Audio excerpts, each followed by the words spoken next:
कर्मों का फल कब और कैसे मिलता है? श्री कृष्ण कहते हैं, जब तू थक जाए और तेरा मन कहे कि अब बस, वहीं से प्रारंभ होता है कर्म का फल।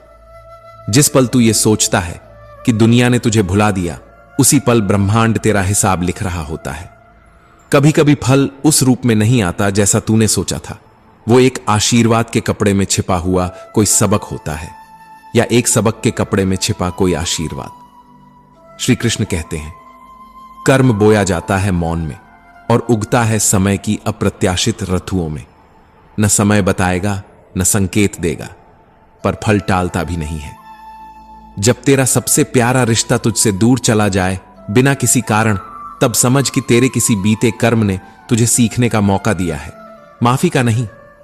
और जब बिना कारण कोई तुझसे प्यार करने लगे, तब जान ले कोई पुण्य कर्म है जो अब लौटने आया है, चुपचाप, बिना दस्तक दिए। कर्म का फल समय पर नहीं, समझ पर आता है। प्रत्येक आंसू जो तूने दूसरों के कारण गिराया, वह गिन लिया गया है, और हर मुस्कान जो तूने बिना कारण बांटी, वो भी अब रास्ते में है। कर्मों का फल कब और कैसे मिलता है? श्री कृष्ण कहते हैं, कभी किसी के लिए नीरव रातों में रोया गया तू, आज किसी के लिए सुबह की पहली प्रार्थना है। यही है कर्म का रहस्य। गीता के अनुसार जब पाप का समय आता है, तब पुण्य मौन हो जाता है, परंतु मौन कभी न्याय से अधिक नहीं होता, केवल देर करता है।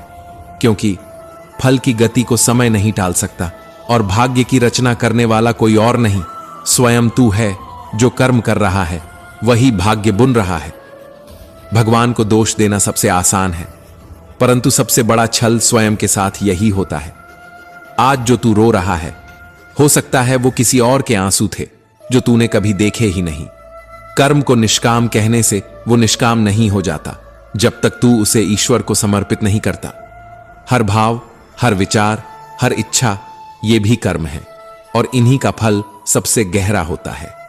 पाप तुरंत नहीं रोता, वो तब तक सोता है जब तक तेरा पुण्य जागता रहता है, और जब पुण्य की थकान बढ़ जाती है, तब पाप बोल पड़ता है, अब मैं फल दूंगा, अब तू भोगेगा।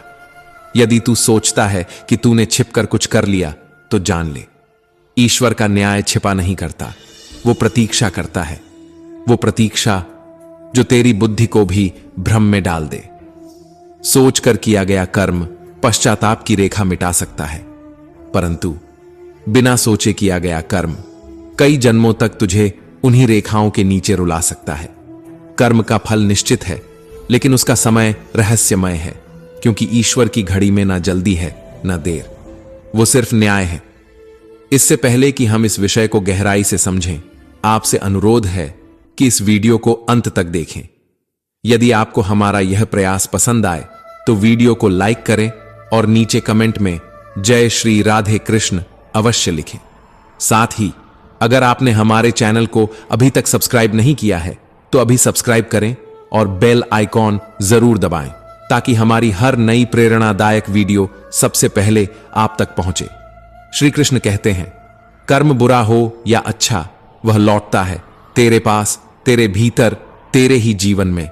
अगर आज तू समझ जाए कि हर क्रिया एक चक्र है जो लौट कर आएगा, तो शायद तू कल किसी को चोट पहुंचाने से पहले एक बार खुद को देखे।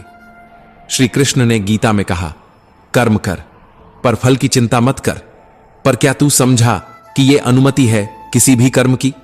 नहीं, यह चेतावनी है कि तू अगर फल की चिंता नहीं करेगा तो भी फल तेरी चिंता करेगा, क्योंकि भगवान ने हर कर्म का परिणाम उसके भीतर ही रख दिया है।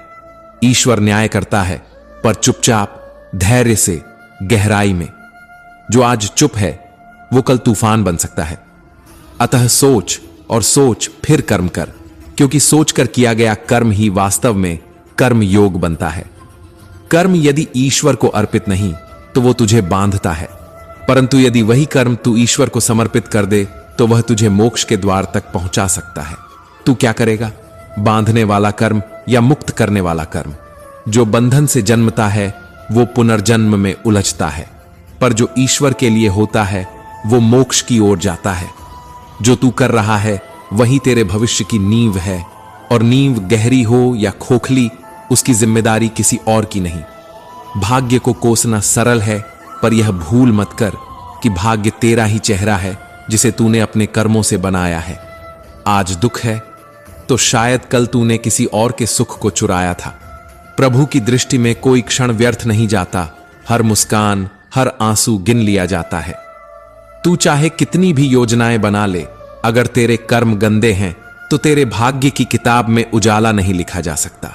जब पुण्य समाप्त होने लगते हैं तभी पाप की बारी आती है, और जब पाप की बारी आती है तब व्यक्ति को अपने ही कर्मों की परछाइयां निगलने लगती हैं। जो अभी तुम्हारे जीवन में दुहक है वह अचानक नहीं आया, वो तो तुम्हारी ही बनाई हुई छाया है, किसी भूल की, किसी अनदेखी की, किसी उस समय की जब तुम सोच सकते थे पर तुमने सोचा नहीं। कर्म करने से कोई नहीं बचा, जो नहीं करता वह भी कर रहा होता है। मौन भी कर्म है, त्याग भी कर्म है, और असंवेदनशीलता भी। हंसकर सहोगे तो दुख तब बन जाएगा, रोकर सहोगे तो वही दुख तुम्हें तोड़ देगा। क्योंकि जीवन में जो भी आ रहा है वह तुमसे पूछकर नहीं आया, वह तो तुम्हारी आत्मा के द्वारा बहुत पहले तय किया गया था। भीष्म पितामह बोले, मैंने 73 जन्मों तक ध्यान लगाया, कोई पाप नहीं दिखा, फिर ये बाणों की शैया क्यों? श्री कृष्ण मुस्कुराए, 73 नहीं 74वें जन्म तक देखो।